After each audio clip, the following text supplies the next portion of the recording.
અને એમાં જો એ ભેદભાવ કરતા હોય, ભાગ પાડતા હોય, તો એ જોગી સ્વામીની એને મહિમા નથી. ભલે ને અહીં બોલીએ તો શું ભાઈ, અહીં બોલીએ તો શું, એટલે કઈ મહિમા થઈ ગયો? વિચાર કરો. આ કુંડાળિયા પરિવાર બેઠા છે. મોહનભાઈ માવજીભાઈ કુંડાળિયા, ગોવિંદભાઈ માવજીભાઈ કુંડાળિયા, કાંતિભાઈ માવજીભાઈ કુંડાળિયા, 105મું કિરણ. હે, મોહનભાઈ કુંડાળિયાના ઘરનું આ કિરણ. સ્વામી બાપા બોલ્યા કે જેની સાથે ઠામ ખખડે ને આટી પડવા ના દે, એ આત્મા રામ બની ગયો. એ ક્યાં ઠામ? પેલી દ્રષ્ટિએ સ્વભાવ અને પ્રકૃતિ રૂપી અથડાય એને ઠામ કહેવાય. પણ એમ નહીં, સિદ્ધાંત રૂપી ઠામ ખખડે.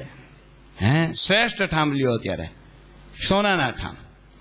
સિદ્ધાંત રૂપી અથડાય ઠામ, અને છતાંય આટી ન પડે, એનું નામ આત્મારામ બની ગયો. અને એક જ્ઞાની આત્મારામ છે, એને છતે જે મૃત્યુનો ભય ટળી જાય, લોયાનું બીજું વચનામૃત કહે છે. એ બોલો, આવી વાત કરીશ રાકેશભાઈ તમારા મોહન બાપાને ઘરે. આ વસ્તુ છે, એટલે આ વસ્તુ સમજવા જેવી છે, બહુ જરૂરી. અત્યારે આપણે સ્વામી બાપાનો જ મહિમા ગાવાનો છે, અને એ મહિમાને આપણે જીવંત સાકાર, જો આ સત્સંગીમાં જનજનમાં સમજીએ તો જ આપણે સાકાર સમજ્યા કહેવાય સ્વામી બાપાને. અને એ જ સ્વરૂપ તમને મળ્યું છે ભાઈ. શું કામે? પણ મારે કેવું છે કે ભૂલ ત્યાં છે. લીટો મોટો કરો એનો કોઈ વાંધો નથી. તમે તમારો લીટો મોટો કરો. 3 સ્વરૂપ સ્વામી બાપા આ પૃથ્વી ઉપર સ્થાપીને ગયા છે. એક વાંગમય સ્વરૂપ પોતાનું સ્વરૂપ છે, એક સેવામય પોતાનું સ્વરૂપ છે, અને એક મૂર્તિમય પોતાનું સ્વરૂપ છે. ગોતી લેજો ઘેરે જાય. સમજાણું નથી? સમજાય તો તાલી પાડે, નહીં તો પાડવી જ કેમ? ફરીવાર ભગવાન સ્વામિનારાયણ પોતાના 6 સ્વરૂપો સ્થાપન કરીને ગયા છે, પણ સ્વામી બાપા 3 સ્વરૂપો સ્થાપન કરીને ગયા છે. એક વાંગમય સ્વરૂપ છે, એક મૂર્તિમંત સ્વરૂપ છે, અને એક સેવા સ્વરૂપ છે. 3 સ્વરૂપ અત્યારે વિદ્યમાન છે. મૂર્તિ બોલો, સ્વામી બેઠા ને મારે વાત ન કરાય, શાસ્ત્રની આમન્ય છે. પણ એ જેને પોતાનો દેહભાવ મટી જ ગયો છે, એને માટે વાત કરવામાં કોઈ વાંધો નથી. તમે બધાય સાક્ષી છો. કોણ ટ્રસ્ટીઓ કેટલા છે? ઊંચી આંગળી કરો તો. ગુરુકુળના ટ્રસ્ટીઓમાં બેઠા હોય એવા 1 2 બરાબર.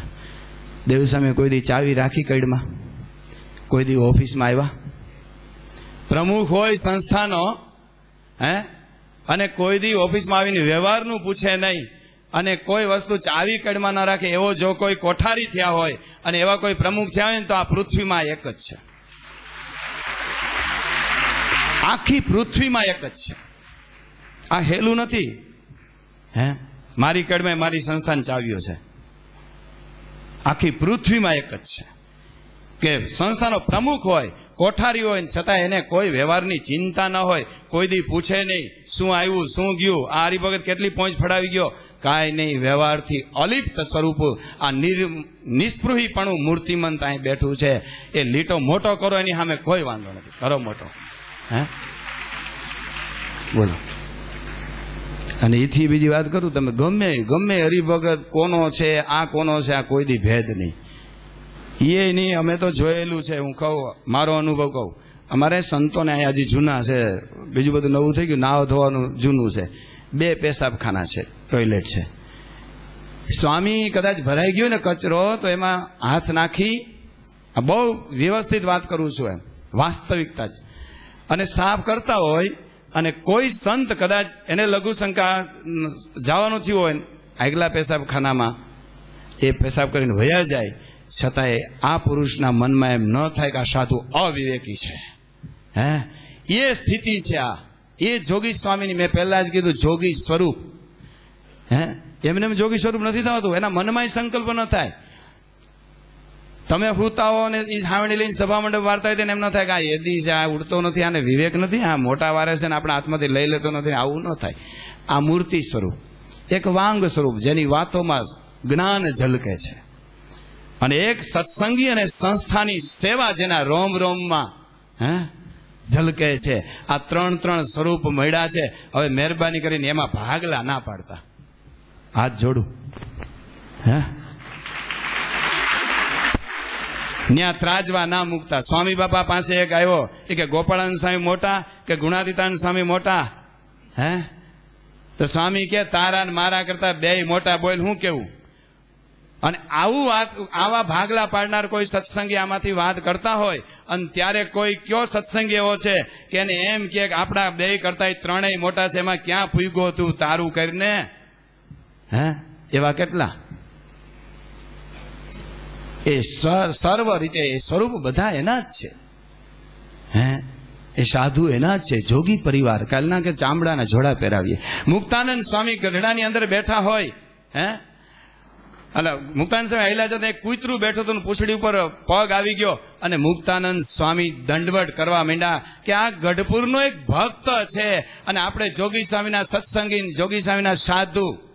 હે પેલા હે ને અમારે હમણાં વાત થઈ ગરીબ વખતે કે પેલા આપણે 2010માં જયારે પ્રતિષ્ઠા થઈ ને ત્યારે વાડા જમવાના જુદા જુદા હતા, ભોજનના જ્ઞાતિ પ્રમાણે વર્ણાશ્રમના ધર્મના આધારે, અને મારા છતાંય આ હતું અને હજી 2010 સુધી હતું.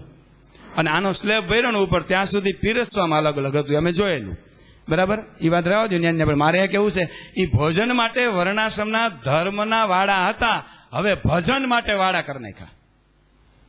હે આ હોય મહિમાની વાતો કરું છું એની સાથે સાથે થોડુંક આયે કહી દો. 5 મિનિટ વધારે લેવાય તો પ્રવક્તા રાજી રહીએ મારી માથે.